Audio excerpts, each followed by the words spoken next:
Estamos en un nuevo episodio de El Motor de Argentina, por supuesto acompañados por Saiz Valiente y Bullrich y compañía, la casa consignataria que todos conocemos, que está en todo el país, que hacen remates de cabañas en exposiciones, remates feria, remates televisados y otras cosas más. Y en el episodio de hoy volvemos a la provincia de Buenos Aires y nos vamos a dedicar a un cultivo que se está popularizando más, pero todavía no es del todo conocido, creería. Pero eso nos va a saber decir Sebastián Cambareri, que es nuestro invitado de hoy. Buenas noches, Sebastián, y gracias por estar acá. Buenas noches, Tere, y gracias a vos por la invitación. Bien, Sebastián, vos sos técnico del INTA. Yo soy ingeniero agrónomo y trabajo en INTA desde 2008 aproximadamente. Bien, y como asesor, ¿qué nos podés contar? Hacé tu introducción a tu gusto sobre el pecan. Bueno, el pecan es una especie que es originaria de lo que es el margen del Mississippi en Estados Unidos. Eh, es una especie que fue conocida por los pueblos, las tribus originarias de allá de Estados Unidos, hasta que vinieron los padres fundadores de Estados Unidos, como bueno, Washington y Jefferson eran productores de pecan precisamente, fueron los primeros presidentes de Estados Unidos, y la historia original del pecan es bastante colorida, porque el pecan, como lo conocemos hoy, surgió gracias a un esclavo. El esclavo, bueno, que se lo llamó Antoine, que bueno, era un master gardener, o sea, un maestro jardinero. Y la historia surge por una cuestión de que las mejores nueces o las nueces más sabrosas del pecan, la gente, por supuesto que tenía gusto por esas nueces, pero cuando querían multiplicar las características de esa planta, bueno, había muchos problemas, no podían, los productores, demandaba mucho tiempo para que eso llegara, ese tipo de planta llegara a ser producida o dar nueces, y muchos de la gente emprendedora en Estados Unidos bueno, que quería dedicarse a esa producción, bueno, se desalentaban. Entonces, llega un momento de que alguien con esa curiosidad, que era el doctor Coulon, en Luisiana, él estaba en una plantación que era vecina de otra plantación. Él tenía una plantación de pecan y su plantación vecina era de roble, la Oak Alley Plantation, que el dueño era Jacques Teresfort Roman, que era supuestamente con un background o descendiente de franceses. Él tenía entre esas nueces un tipo de nuez que le gustaba mucho, pero que no podía multiplicar. Entonces se cruza a la plantación de su amigo, eh, y por ese entonces, bueno, todavía lo que era la esclavitud, lamentablemente, todavía estaba aprobada en Estados Unidos, o sea, no había sido abolida. Esto era pre-guerra civil. Entonces, este G.T. Roman, Jacques Teresfort Roman, llama a uno de sus esclavos, quizá el esclavo más querido por él o que él le tenía más estima, que era este Antoine.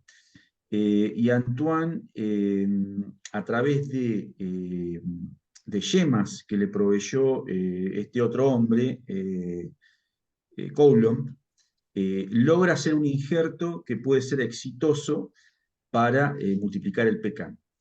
Y esta plantación, bueno, permaneció ahí. Él, bueno, pudo injertar en el pie correcto, y ese pecan pudo empezar a producir en poco tiempo, no como comparado con una planta que se derivaría de semilla. La pudo propagar y fue exitoso con, si mal no recuerdo, alrededor de 16 plantas. Y después, bueno, él enseñó obviamente esa técnica a sus otros compañeros esclavos. Y eso se fue multiplicando en esa plantación.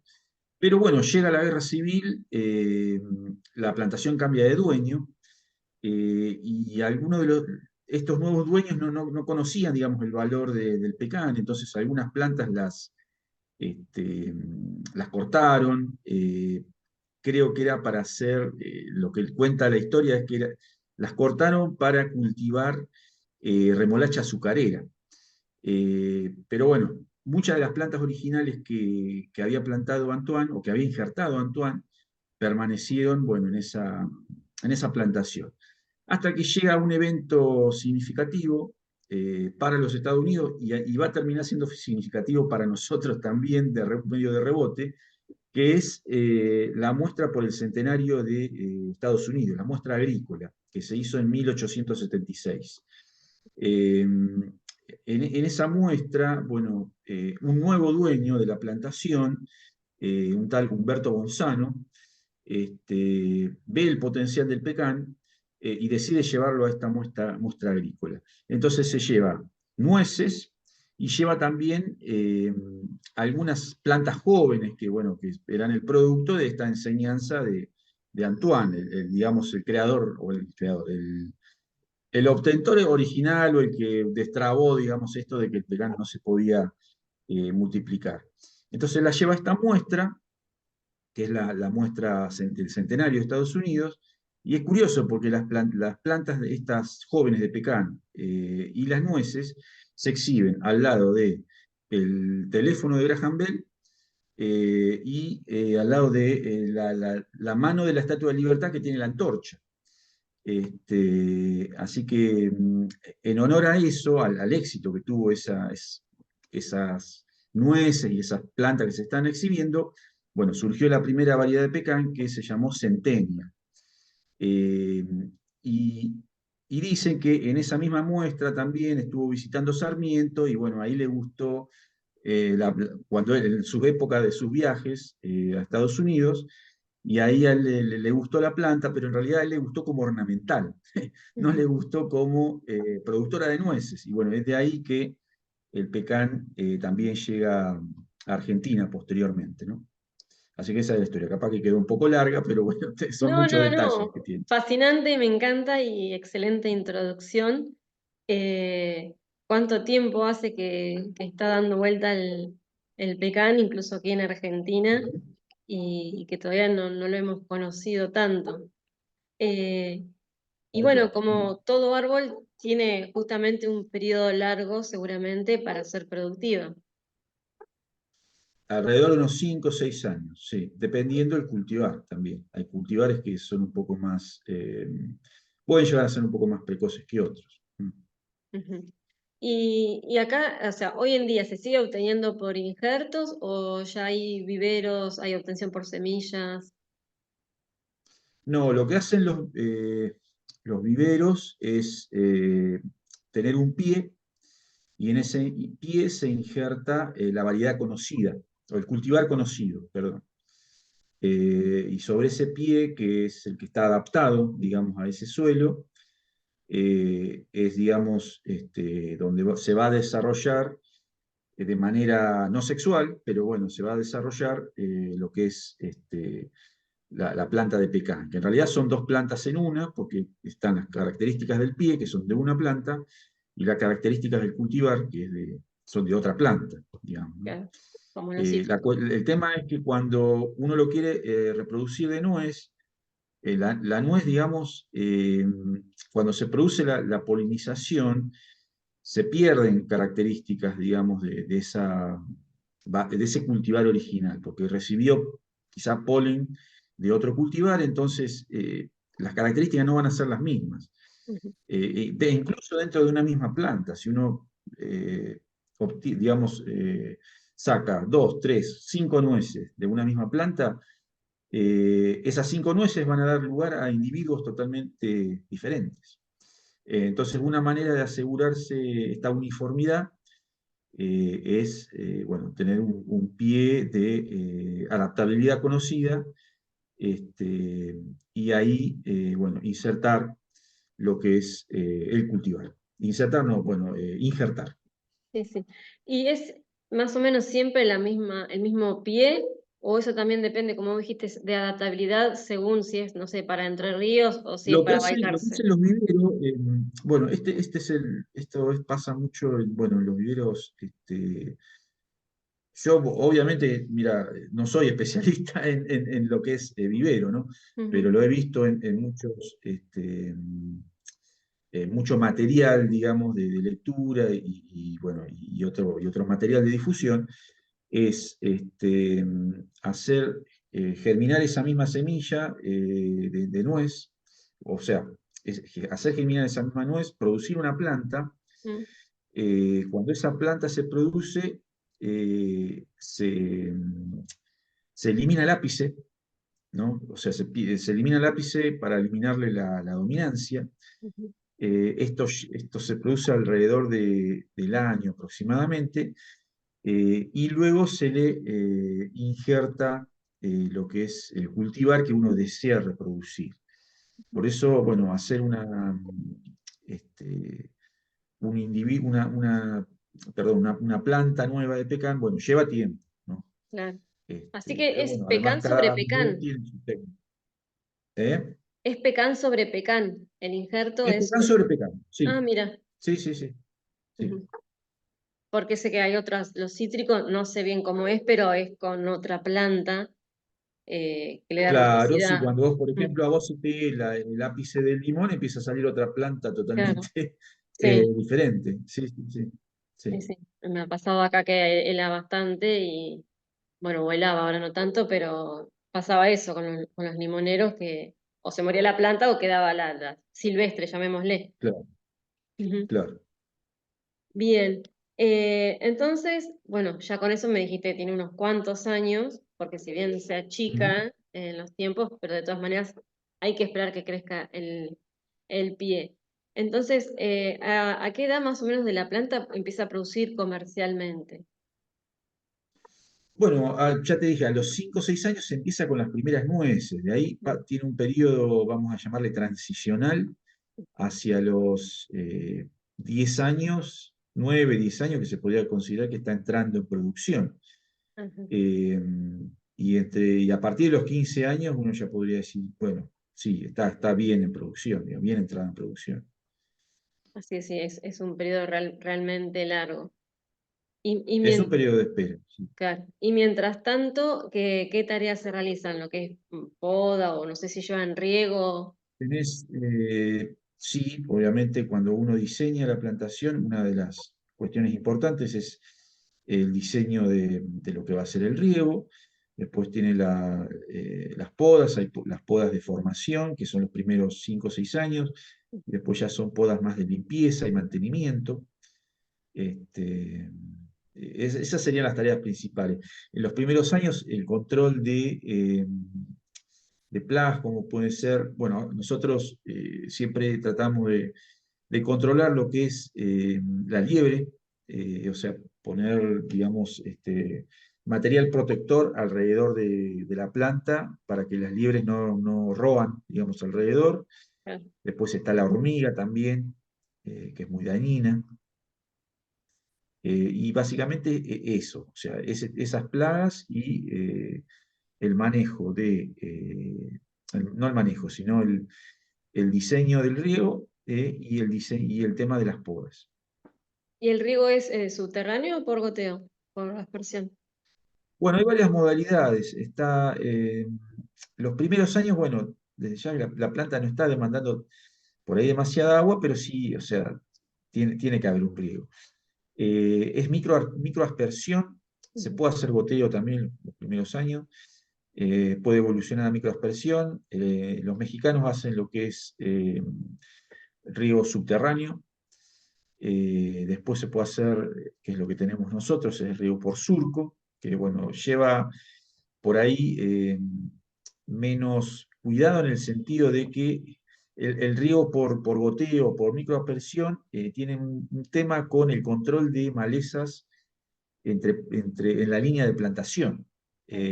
O sea, cuando uno o generalmente suele pasar, ¿no? Que uno eh, empieza a eliminar, digamos, las malezas, generalmente Bordeadora. con bordeador, con, no, con, bordeador, con moto guadañadora, Ujú. y termina dañando la manguera de riego. Entonces, bueno, por eso, en ese sentido, vos tenés con el riego por surco, de ya que tenés que tener una pendiente también, ¿no?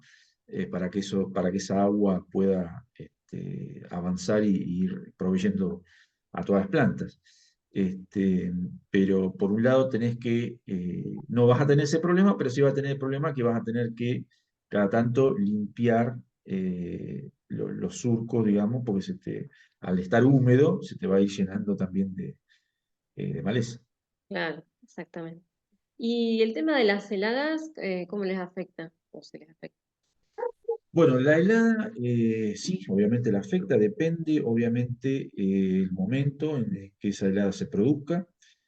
Las heladas que producen el mayor daño son las que se producen alrededor de floración, porque le pegan mucho a lo que es las estructuras reproductivas de la planta. Le pegan a sí, o sea, le pegan más duro a lo que son los amentos, que son o sea, haciendo una descripción media rápida, son una especie de guirnalditas que cuelgan, digamos, de las puntas, no, sí, de las ramas, cuelgan de las ramas, y esas guirnalditas, bueno, se ven que son donde están las anteras que se produce el polen. Bueno, cuando hay una helada muy fuerte, se retuercen y bueno, se pierde el polen. Eh, y si la plantación está en una zona baja, bueno, eso también afecta, ¿no? Este, produce un daño, puede llegar a producir un daño muy grande una helada caída en plena floración. ¿Y en qué época es la floración? Vamos al ciclo de la planta. Bueno, depende la zona donde uno está. Nosotros acá estamos teniendo los últimos años la brotación en entre la segunda y la tercera semana de septiembre. Y la floración arranca alrededor de mediados, fines de octubre, pero depende también mucho del cultivar. Hay cultivares que son más precoces que otros. Entonces, bueno, como un rango que uno maneja, ¿no? Así que tiene grandes chances de recibir una helada, que si bien son más cortas en esa época, pero suelen ser fuertes, más embalcadas. Sí, sí, puede llegar, pero o sea, a pesar de que recibe, como te decía, por eso te decía, también depende mucho la zona en la que esté, ¿no? Mm, Porque nosotros sufrimos hace 2 años una helada fuerte, creo que fue el 7 de noviembre, y algunas plantas todavía estaban en floración, todavía ahí en ese momento. eh, y bueno, a las que afectó más fue las que estaban en el bajo, las otras no las afectó la claro. helada. Pero bueno, octubre es un mes ahí complicado que en lo que es la zona de ustedes, incluso acá, suele Es haber donde se algún. sabe cómo van, claro, medio como que se define qué es lo que va a pasar, ¿no? En la estación, o sea, cómo se define el rendimiento en realidad. Claro, Mm, sí. sí. Y entonces, bueno, comienza como a formarse el fruto. ¿Y en qué época se cosecha? Mm.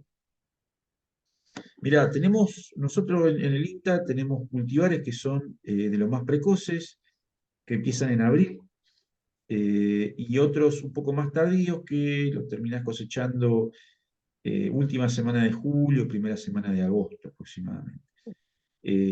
Generalmente eso va en lo que es el tamaño de la nuez. Los más precoces son los cultivares que tienen el tamaño de nuez más chico. Eh, el que primero empieza en nuestra zona es el cultivar Osage. Y uno de los últimos que se cosecha es el cultivar Mahan, que es la nuez más grande. Ujú. Y entre medio, ¿se hace algún tipo de tratamiento especial a las plantas? ¿Algún poda? Supongo que no. Bueno, sea un raleo o algo, o va la El planta. picán se adapta a una poda de verano y raleo, sí. Yo no lo estoy haciendo, pero hay zonas que lo hacen, sí.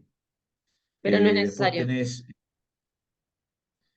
puede llegar a ser necesario dependiendo, por ejemplo, la zona nuestra es una zona ventosa, entonces quizás por ahí la carga de fruto que vos estás manejando te está pesando mucho y bueno, y con el riesgo de que el viento te, digamos, te termine dañando, vos preferís sacrificar un poco de producción y evitar, digamos, de un daño mayor, ¿no? De tener un daño mayor. Pero también vos podés hacer una poda de verano para eh, permitir un mejor ingreso de radiación en todo lo que es la copa del árbol. Y de esa manera, bueno, estás ayudando a, bueno, a fijar más, a mejorar la fotosíntesis bueno, a que sea, a que el llenado, digamos, no tenga una limitación en lo que respecta a radiación. Claro. Así que bueno, tenemos distintas variedades.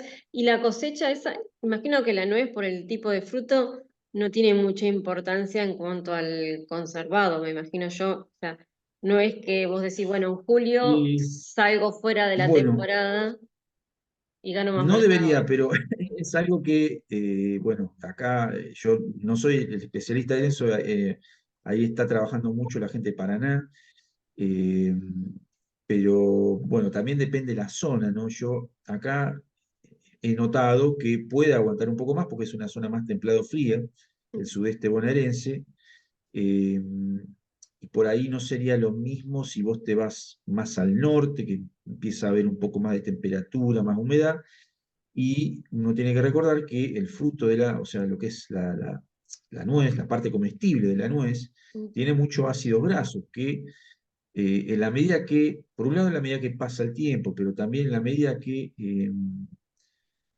hay, digamos, o que empieza a haber mucho oxígeno, eso ayuda al secado, pero también hay una degradación, se empiezan a degradar, digamos, esos ácidos grasos. Entonces la calidad de la nuez empieza a cambiar. Eh, bueno, no es lo mismo una nuez con, digamos, el punto ideal de humedad que una nuez, digamos, que, bueno, pasó mucho tiempo y cambió su parámetro de calidad. O sea, hablando mal y pronto, se enrancia la nuez Claro, cuando pasa mucho tiempo. sí. Pero eso te lleva a elegir si elegir una variedad de abril o una de julio. O sea, ¿hay alguna diferencia en el mercado, digamos, para entrar, como cuando se dice, no sé, la palta acá, por ejemplo, que se produce a contraestación de Mm. Europa, con el pecan? ¿Pasa Bueno, algo así o...? vos tenés técnicas donde vos podés prolongar ese periodo, que es lo que hacen es un envasado al vacío. También después está lo que es la ayuda del frío. Se pueden, digamos, se pueden conservar en frío, en baja temperatura. Y eso te ayuda. También, obviamente, depende de si vos estás pensando en vender la nuez pelada o con cáscara. Lo que yo te decía de la pérdida de sabor o ¿cómo es? El enranciamiento se produce mucho más rápido, obviamente, en una nuez pelada.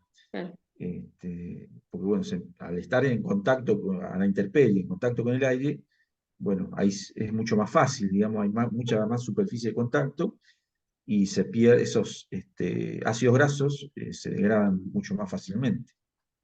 claro, sí, sí. ¿Y Argentina exporta pecan o es demanda de mercado interno? Bueno, en eso están trabajando las asociaciones, que es por un lado eh, la la Cámara Argentina de Productores de Pecan y el Clúster del Pecan. Ellos llevan, y el INTA obviamente, que llevan las estadísticas. Y en cuanto al tema de exportación, eh, se exporta bueno, a sudeste asiático, se está por importar a China, que bueno, que tuvo una misión, que vino a Argentina a ver cómo estaban las plantaciones. Bueno, de eso puede hablar más por ahí la gente que está más directamente involucrada, ¿no? Que son la gente de las asociaciones. Yo, eh, digamos, hablo desde el punto de vista que lo sigo, digamos, porque quiero estar empapado del tema, pero lo mío es más la investigación en Sí, el sí, sí, PECAN. pero la pregunta iba a, se exporta. O sea, Se el dato exporta, es ese, sí, se sí, sí. exporta. Tenemos Sí, sí, mercado. se exporta. Sí, se exporta, pero se está promoviendo mucho. el consumo interno, o sea, lo estamos haciendo nosotros como país, así como también lo está haciendo Estados Unidos, Ujú. que es el principal productor de nuez Claro, pecan. claro. Volvemos al tema del cultivo en sí. Eh, Sabemos que hay en Entre Ríos, nuez pecan, bueno, hay en la Mm. zona de Balcarce, y me parece que deben ser suelos bastante diferentes, ¿o no? O justo lo de Entre Ríos es parecido a Balcarce. Son suelos diferentes, pero lo que tiene el pecan es que tiene una plasticidad fenomenal, o sea, se adapta mucho. Eh, Obviamente no va a prosperar en suelos que son muy anegables y que tienen, por ejemplo, un pH muy alto, en donde varios de los micronutrientes que el pecan necesita se vuelven no disponibles para la planta. Pero en general es bastante adaptable. Bueno, de hecho, uno puede encontrar plantaciones en lo que es Catamarca, hay en Mm. Córdoba también, Salta, Tucumán, bueno, acá en provincia de Buenos Aires hay plantaciones en el sur de la provincia, pero bueno, en el norte, todo lo que es la parte alrededor de La Plata, bueno, Castelli, obviamente, vos conocés, hay plantaciones, ¿no? Claro. Sí, acá en Castelli tenemos a Grunit. Paso la Mm. propaganda porque son amigos.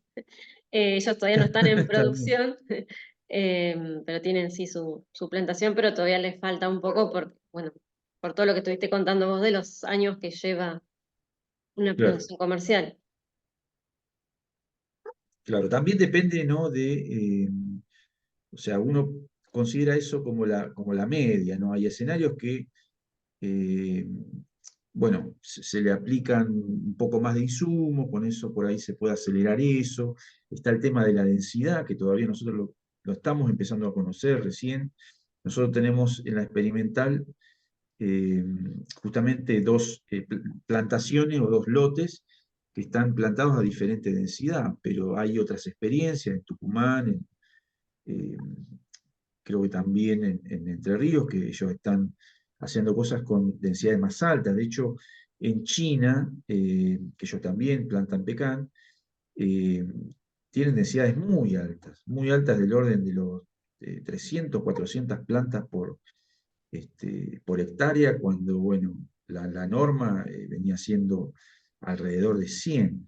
Ajá. En Sudáfrica también tienen planteos de muy alta densidad, así que sí. eh, o sea, hay cuestiones para ir conociendo un poco más, ¿no? Cómo eso afecta a la ecofisiología de la planta, porque por una cuestión poblacional, cuando muchos individuos, muchas plantas vamos a decirlo vulgarmente, se amuchan, o sea, son Mm. más densas, su aptitud reproductiva debería darse mucho antes, Claro. porque están, digamos, están tratando eh, sí, de competir, entonces, bueno, pero también eso se debería acelerar, o al menos eso es lo que uno hipotetiza. Yo, bueno, lo he comprobado con otras especies, pero bueno, puede funcionar de manera algo diferente. Claro, sí. De todas maneras, todavía, por lo visto, hay mucho por estudiar Hay y mucho seguir por hacer, haciendo. sí, y experimentar. Mm. Eso está buenísimo. Que a su vez también, por lo mismo que hablábamos de los tiempos, los mismos ensayos deben llevar bastante tiempo. Llevan Eh, mucho tiempo, en realidad yo estoy coronando un trabajo de alguien más, que fue mi predecesor, bueno, que se jubiló, que es Mario Galetti, ingeniero forestal, y todo el trabajo duro bueno, de elegir el sitio, de llevar a cabo la plantación, bueno, de elegir los cultivares, de plantarlos, de hacer ese cuidado. Bueno, el trabajo duro lo hizo Mario, lo hizo durante 6 años y medio aproximadamente. Así que yo tomo un poco su legado, vamos a llamarle, ¿no? claro. Pero bueno, de todas maneras, el tiempo transcurrió, o sea, para vos es menor, pero el ensayo en sí viene ya de hace rato El y lo ensayo mismo. permanece, que es lo que quiere Claro, decir que él hizo las cosas bien. Sí. sí. Sí, Y a sí, su sí, vez, en otros países, cuando hagan ensayos, o los que están haciendo también, son muchos años para esperar esos resultados. claro. Y además, bueno, eso, los ensayos nuestros, o sea, no son ensayos aislados, sino que pertenecen a una red que tiene INTA en todo el país, que es la red de ensayos de cultivares de pecan. Eso está, digamos, bueno, en su momento lo coordinaba Enrique Fruso, que es el referente nacional de pecan, eh, y bueno, ahora se cambió porque, bueno, Enrique está coordinando un proyecto nacional de investigación, pero bueno, a lo que voy es que estamos todos en contacto porque somos una red, ¿no? Claro, y me imagino que también están muy en contacto con lo que es el clúster de Pecan y las Sí, sí, sí, asociaciones, sí, absolutamente. Sí, porque sí. todos apuntan a lo mismo. Todos apuntamos a lo mismo, exactamente. Bien. No sé si querés agregar algo más. Eh, no, creo que no, que se fue dando naturalmente todo y fuimos tocando todos los temas que creo de los principales que había que tocar. Sí, sí, sí, totalmente. Hablamos de todo lo que es el cultivo en sí, bueno, un poquito de mercado como para tener una idea y después, bueno, la increíble parte histórica, eso fue un bonus. eh, y bueno, y la parte también de ensayos de ciencia que Ujú. le corresponde al INTA, que bueno, es tan importante tanto en este cultivo como en otras producciones, que siempre están Por ahí supuesto, sí, sí. con sus ensayos y demás, y la información. Así que, bueno, muchas gracias, Sebastián, nuevamente por tu tiempo, por hacerte el tiempo, sé que estabas haciendo un curso, así que Ujú. bueno, me diste unos minutos de tu descanso, así que muchas gracias. Bueno, no, gracias a vos, Tere, por la invitación. Bueno, hasta pronto. Bueno, hasta pronto.